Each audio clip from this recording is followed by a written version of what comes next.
जय माता दी, राधे कृष्णा, नमस्कार भक्तगण। आज हम लोग जानेंगे बैसाख मास कृष्ण पक्ष की एकादशी कब पड़ रही है। बैसाख मास कृष्ण पक्ष की एकादशी को बरुथिनी एकादशी के नाम से जाना जाता है। एकादशी व्रत सभी व्रतों में सबसे अधिक महत्वपूर्ण माना जाता है।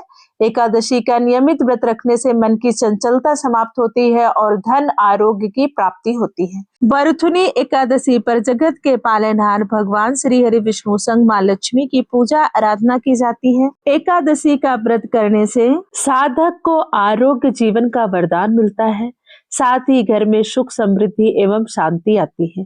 भगवान विष्णु की पूजा करने से धन की देवी माँ लक्ष्मी प्रसन्न होती है। इस साल बरुथिनी एकादशी पर ब्रह्म व इंद्र योग का शुभ संयोग बन रहा है। ज्योतिष शास्त्र में ये दोनों योग अत्यंत शुभ माने गए हैं।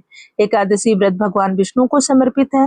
बरुथिनी एकादशी पर भक्त भगवान विष्णु की कृपा प्राप्त करने के लिए उनकी उपासना करने के साथ उपवास भी करते हैं।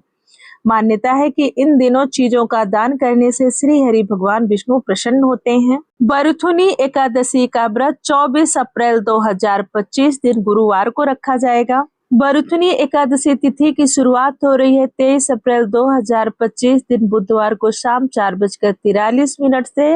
वहीं उसका समापन हो रहा है 24 अप्रैल 2025 को दोपहर 2:32 पर।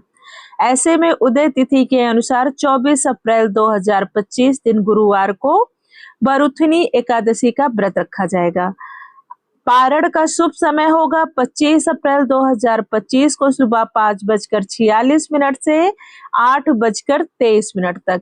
लगभग 3 घंटे का समय होगा व्रत पारण के लिए। इसी शुभ समय में आप अपने व्रत का पारण करेंगे। आइए अब एकादशी व्रत के नियम और पूजा के बारे में जान लेते हैं। एकादशी का व्रत निर्जला रखा जाता है। अगर आप निर्जला नहीं रख सकते हैं तो एक बार फलाहार कर सकते हैं। फलाहार में संभव हो तो नमक का सेवन बिल्कुल ना करें। और जो लोग व्रत नहीं रखते हैं उन्हें भी कुछ खाने पीने की चीजों का परहेज रखना चाहिए। इस दिन चावल बिल्कुल नहीं खाना चाहिए, अनाज और नमक भी नहीं खाना चाहिए, लहसुन, प्याज और मसूर की दाल भी वर्जित है। अगर संभव हो तो इन चीजों को खाने से बचें। रात्रि में भी आप भजन कीर्तन करते हुए रात्रि को व्यापित करें। व्रत के पहले के नियम होंगे, आप एक दिन पहले यानी दशमी से ही व्रत के नियमों का पालन करेंगे। इसमें आपको गोधूली बेला से पहले शुद्ध सात्विक भोजन करना होगा, जिसमें आप लहसुन प्याज का सेवन बिल्कुल नहीं करेंगे और चावल भी नहीं खाएंगे। चावल आप एकादशी के दिन भी नहीं खाएंगे, लेकिन इस दिन अगर संभव हो तो आप चावल ना खाएं, शुद्ध सात्विक भोजन करें। उसके बाद दूसरे दिन यानी एकादशी के दिन आप ब्रह्म मुहूर्त में उठकर स्नान आदि करके भगवान विष्णु के सामने शुद्ध देशी घी का दीपक जलाकर आप अपने व्रत का संकल्प लेंगे। उसके बाद एक लकड़ी की चौकी पर पीला कपड़ा बिछाकर भगवान श्री हरि विष्णु संग माता लक्ष्मी की प्रतिमा स्थापित करेंगे। उसके बाद प्रभु को गंगा जल मिश्रित जल से स्नान कराएं, फिर उन्हें धूप, दीप, नैवेद्य आदि अर्पित करें। इस दिन पूजा में आप अक्षत नहीं शामिल करेंगे।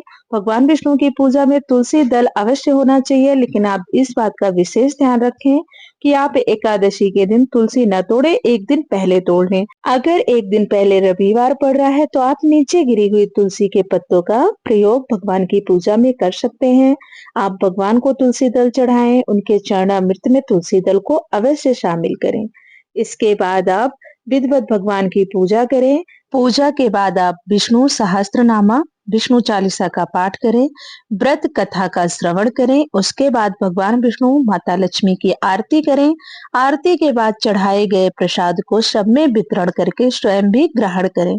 उसके बाद आप रात्रि में रात्रि जागरण करते हुए भजन कीर्तन करके समय को व्यापित करें। सुबह जल्दी उठकर स्नान आदि करके भगवान विष्णु का पूजन करें।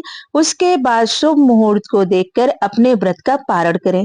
पारण का शुभ समय मैंने आपको बता दिया है, आइए एक बार फिर से बता देती हूँ। 25 अप्रैल को सुबह 5:46 से 8:23 तक लगभग 3 घंटे का समय होगा। इसी शुभ मुहूर्त में व्रत का पारण करें।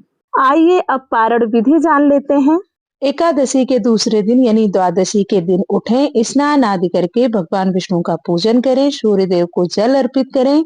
उसके बाद आप व्रत का पारण करेंगे। व्रत व्रत का पारण करने से पहले आप ब्राह्मण कुटुंब को भोजन कराकर अपने व्रत का पारण करेंगे। इस बात का विशेष ध्यान दें कि आप ब्राह्मण को जो भोजन करवा रहे हो वह शुद्ध और सात्विक होना चाहिए, मतलब उसमें लहसुन प्याज का बिल्कुल प्रयोग न हो। उसके बाद आप भी भोजन ग्रहण करें, लेकिन व्रत का पारण आप तुलसी के पत्ते और भगवान को चढ़ाए हुए फल मिठाई से कर ले। उसके बाद आप कुटुंब सहित भोजन ग्रहण करें।